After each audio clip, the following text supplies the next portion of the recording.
నలిగిపోయారు sir, చాలా నలిగిపోయారు. ఎంత నలిగిపోయారంటే కట్టుకున్న భార్యల గురించే గుచ్చి గుచ్చి పొడుస్తుంటే తట్టుకోలేక నలిగిపోయారు. 3 పెళ్ళిళ్ళు 3 పెళ్ళాలు అని కాకుల్లా పొడుస్తుంటే బాధనంతా బయటకు చెప్పుకోలేక ఇంకా నలిగిపోయారు. 4 గోడల మధ్య జరిగిన గొడవల్ని బయటకు చెప్పుకోలేక ఆడదాని 5వ తనానికి వెలకట్టలేక బాగా నలిగిపోయారు సార్. 3 రాజధానుల గురించి ప్రశ్నిస్తుంటే 3 పెళ్ళాలనే సమాధానం విని నలిగిపోయారు.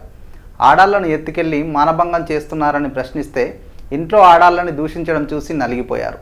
సినిమా వాడు చేతకాని వాడు అపహాస్యం చేస్తుంటే ఇంకా నలిగిపోయారు. 2 చోట్ల ఓడిపోయాడని హేళన చేస్తుంటే ఇంకా నలిగిపోయారు. చివరికి మీ కట్టు బొట్టుని కూడా హేళన చేస్తుంటే ఇంకా నలిగిపోయారు. తన భర్తని ఇన్ని విధాలుగా నలగొట్టి మాటలతో రంపపు కొత్త కోస్తుంటే మౌనంగా భరించి సహించిన అర్ధాంగి కళ్ళలో మెరుపు చూస్తుంటే సమాధానం చెప్పడానికి నోరు తెరవాల్సిన పని లేదనిపించింది.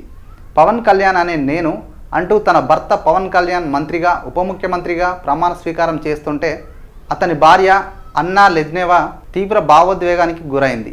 ఎన్నాళ్ళుగానో ఈ క్షణం కోసం ఎదురు చూసిన ఆమె తన భర్త పవన్ కళ్యాణ్ ప్రమాణ స్వీకారం చేస్తున్న అపురూప దృశ్యాన్ని తన ఫోన్లో బంధిస్తూ కళ్ళు చెమ్మగిల్లేట్టు చేసింది అన్నా లెజ్నేవా. ఇదే కాదు, మంత్రి హోదాలో పవన్ కళ్యాణ్ అన్న చిరంజీవి కాళ్ళకి మొక్కడం కానీ, సాక్షాత్తు దేశ ప్రధాని మోదీని తన అన్న దగ్గరకు తీసుకొని వెళ్ళి మరీ పరిచయం చేయడం కానీ, తన తమ్ముణ్ణి స్టేజ్ పైనే దగ్గరకు తీసుకొని అన్నయ్య ముద్దాడటం కానీ మెగా అభిమానులకే కాదు వాళ్ళని ద్వేషించే హృదయాలను సైతం కదిలించేశాయి. పవన్ కళ్యాణ్ అంటే మొన్నటి వరకు ఓ లెక్క, ఆయన గెలిచిన తర్వాత మరో లెక్క అన్నట్టుగా మారింది పరిస్థితి. ముఖ్యంగా ఆయన గెలిచిన తర్వాత మాట్లాడుతున్న తీరు చూస్తే మాత్రం ఇతనేంట్రా నోటికొచ్చినట్టు మాట్లాడతాడు అని అన్నవాళ్లే ఇది కథ పరిపక్వత చెందిన రాజకీయ నాయకుడి లక్షణమని అంటున్నారు. పవన్ కళ్యాణ్ పర్ఫెక్ట్ లీడర్ అని చెప్పడానికి ఇంతకంటే ఏం కావాలి? మొన్నటి వరకు పవన్ కళ్యాణ్ ఫ్యామిలీకి దూరం అని అన్నారు, కానీ అతని కోసం ఫ్యామిలీ మొత్తం వచ్చింది. పర్ఫెక్ట్ భర్త కాదన్నారు, కానీ అతని భార్య భావోద్వేగంతో కంటి నిండా ఆనందం నింపుకుంది ఈ రోజున.